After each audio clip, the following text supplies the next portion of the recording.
It is the 5th of April 2023. My name is Dennis Oringi. You are most welcome for the Nilecast. Today in our news, let's first get to the headlines and we shall be able to bounce back with more stories. In the headlines tonight, Inspector General of Government pitches camp in West Nile.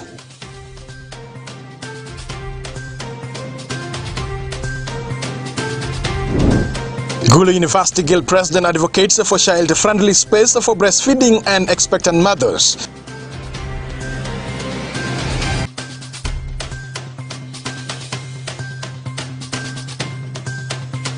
And in sports, Ondo Paraka beats Bull FC 2-0 at home.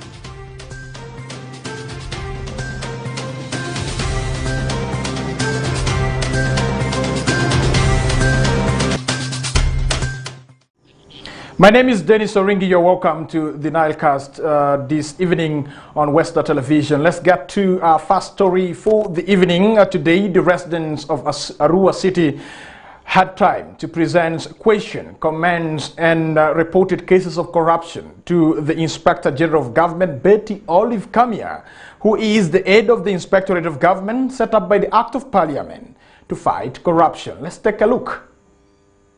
And that's behind where the DJ is. But just to confirm to you that at this particular point, we blessed that we are ministers.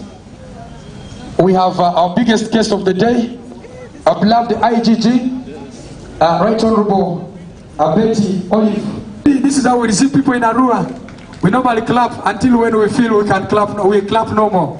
That is very important. Let's stand up. Let's keep clapping as you...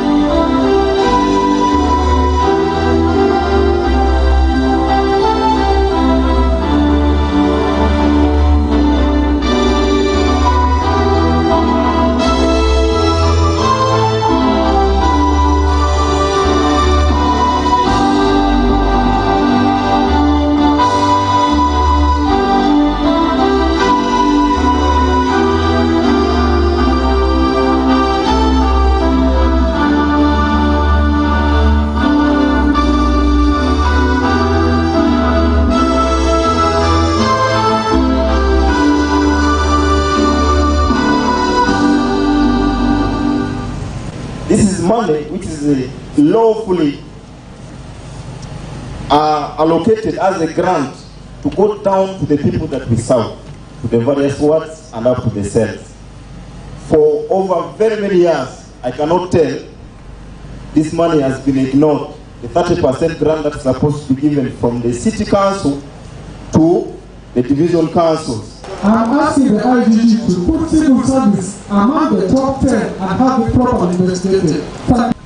In a court where you may register a case sincerely and seriously with the tears, just because you don't have the money, the one you register a case with is rich, you realize that your case will be down, and that who has the money will win the case.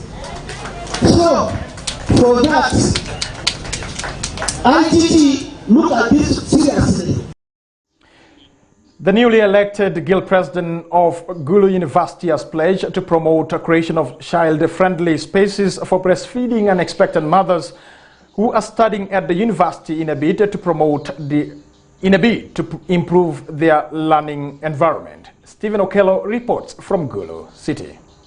While addressing press at Northern Uganda Media Club, Okot says his new government will first address the plight of the breastfeeding mothers. He said these mothers are students and their attention or their concentration level is reduced because you need to attend to your baby at home who is not even on campus. His government will work closely with the university administration to allocate and renovate one of the redundant structures within the university into a conducive environment for both babies, babysitters, and their mothers, respectively. Rooms that can accommodate at least a number of babies and their babysitters, which is not expensive to renovate, to paint, and put those other items or toys or small beddings for the babies, where they can have a space for their mothers to come and breastfeed them. In case they want to sleep, they have a bed where they can sleep, And the guild budget, with serious allocation and allocation of resources, something can be done about that. We don't need to build something very big because we don't have like 100 babies that go on campus.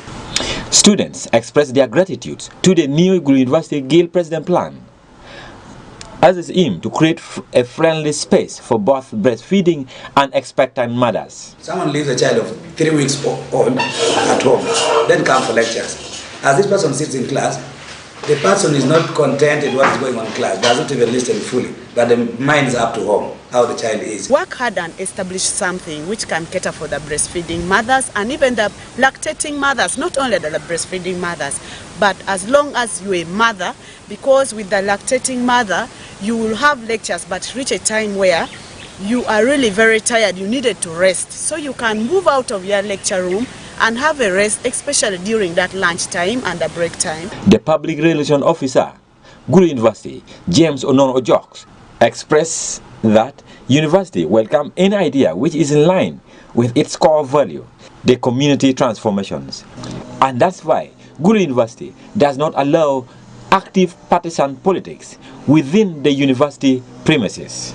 The university being coming from a post-war conflict, we are very sensitive that if they introduced issue of open multi-party politics to students of the university, it will first of all cause a lot of confusion.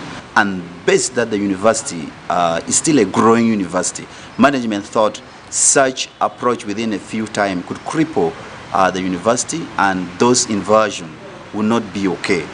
Gulu University was established in 2002 as the pillar for academic, professionals and sustainable development to transform the war-affected community of northern Uganda through research, providing quality and professional training to this community.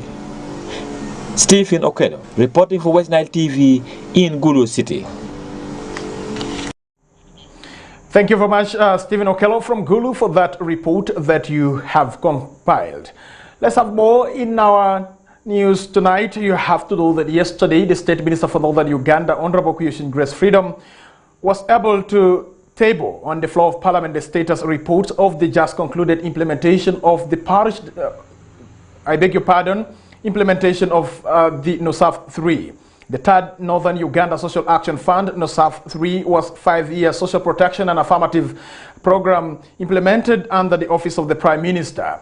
NOSAF 3 was financed by a World Bank IDA loan of $130 million and became effective in March 2016.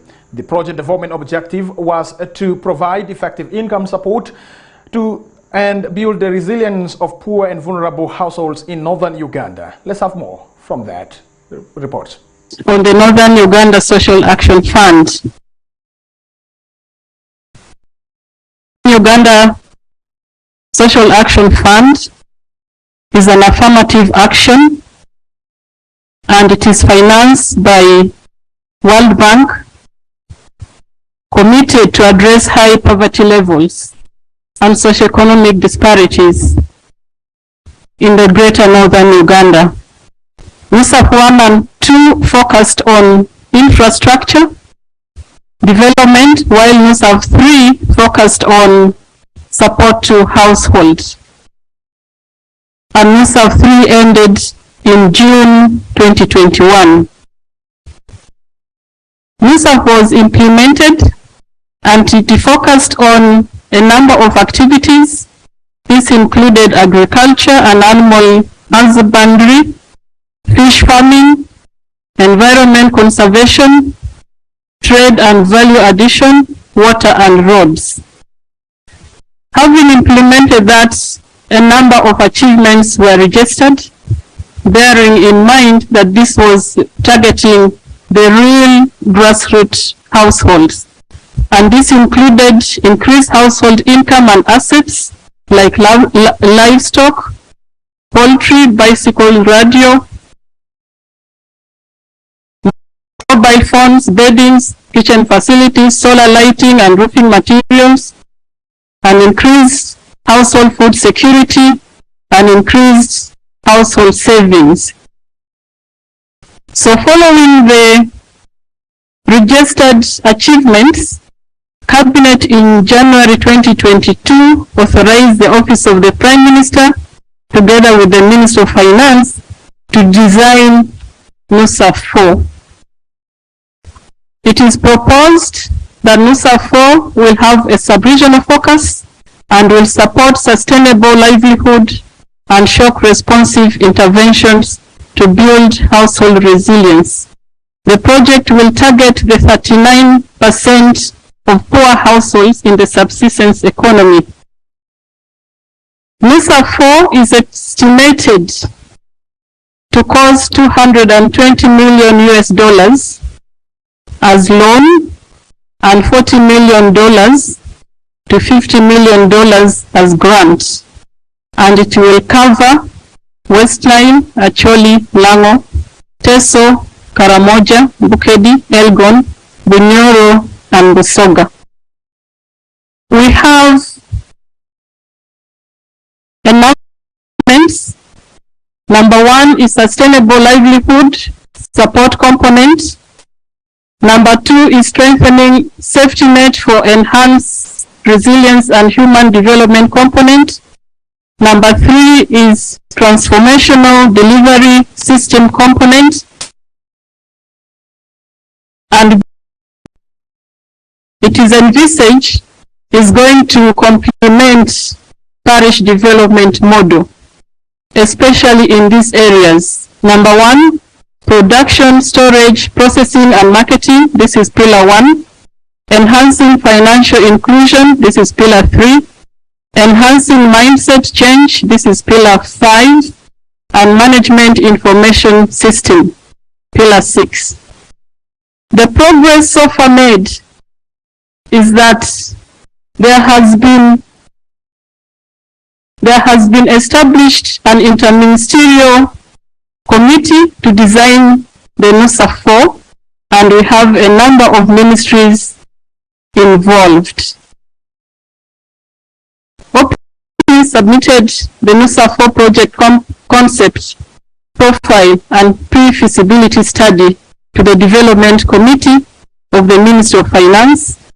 Ministry of Finance wrote to the World Bank on 3rd in preparation for external borrowing for NUSA 4.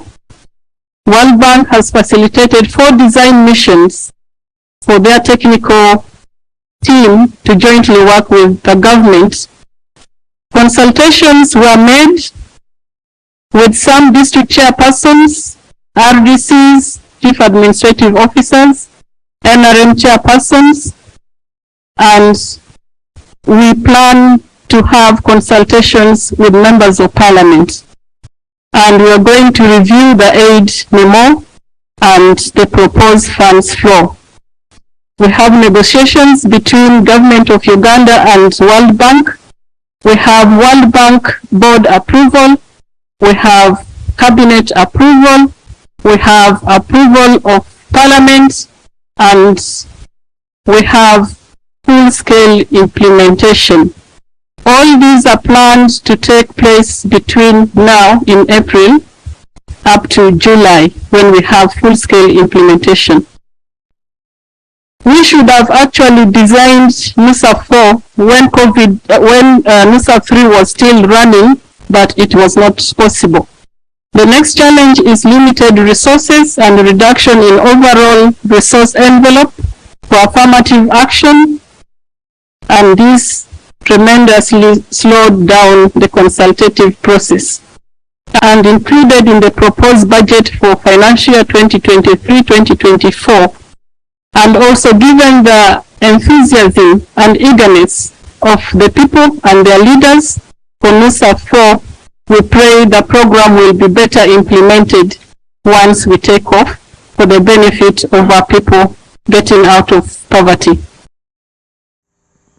On the international scene, the opposition leader in Kenya, Raila Amolo Odinga, has warned that if government did not take the demands of opposition seriously, they would go for fresh protest. The veteran presidential candidate added that demonstrations could resume if there was no progress to the opposition's demand. Joseph Jura compiled the report. Raila Odinga has called for parties outside parliament to be involved in talks on electoral reform and the high cost of living. The Kenyan opposition leader's call is at odds with President William Ruto's plan for negotiations to be held only within parliament. On Tuesday, Odinga warned of a fresh protest if the government did not take demands of the opposition seriously. If the government did not take the demands of the opposition seriously. For 2 weeks, hundreds took part in 3 opposition marches, causing some unrest and chaos across the East African country, all of which turned violent. The protests left 1 police officer and 4 protesters dead. The rising cost of living is also among the issues the opposition want government to address. President William Ruto on Monday asked senior lawmakers from his coalition to give top priority to the opposition's grievances. During a visit to Kigali on Tuesday, the Kenyan president reiterated his position for the talks to be held within parliament in a bipartisan manner. The veteran presidential candidate warned that demonstrations could resume if there is no progress to the opposition's demands, which also include an audit of the elections. Religious groups had urged the government and opposition to give dialogue a chance to prevent the country from descending into post-election violence that left more than 1,200 people dead in 2007. Joseph Chura, West Nile TV, Nilecast. To end our Wednesday edition of the Nilecast on West Television, let us get to what is happening in the world of sports. Onduparaka FC yesterday picked a vital win against Bull FC to keep their hopes of surviving in the Star Times Uganda Premier League alive after registering 2-0 win over the Ginger-based side. Remember, before this win, the Caterpillars were having 10 points, sitting rock bottom, but the win has taken their points tally to 13 and still remain the last team on the log. Next to Onduparaka is an away fixture to Busoga FC, and this is also a side almost in the relegation zone, but they will be fighting for their fate to remain in the league as the battle still continues until the end of the season. Let's take a look at the pictures.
With that story, dear viewer, we thank you very much for being with us up to this particular time. We do appreciate you. For those who have been catching us live using our YouTube page, and also those who have been catching us live using the StarTime dish, and also following us on their phones, we appreciate you very much, and thank you very much for downloading the StarTime app, you can as well do the same for yourself so that you're able to catch the updates from Western Television, more especially on what is happening in the region. We shall be able to bring for you more stories tomorrow early in the morning, and for those who were able to miss the stories earlier on that we're able to bring to you in the Nilecast. And remember, tomorrow, Kokoliriko show early in the morning from 7 to 8:30 a.m. in the morning. I will be right here in the studio of Western Television. And don't forget to catch me again tomorrow at exactly 7 p.m. for the Nilecast. I am sitting in for Okumuringa Christine, who will be joining us from Friday and onwards. While for the Christians, we are counting down to our end of fasting, while for our dear brothers and sisters in the Muslim faith, we encourage you to continue fasting. It is a time that we have to pray, fast, and give to those who do not have. My name is Dennis Oringi. Thank you very much for being with us. Catch me again tomorrow. Good night.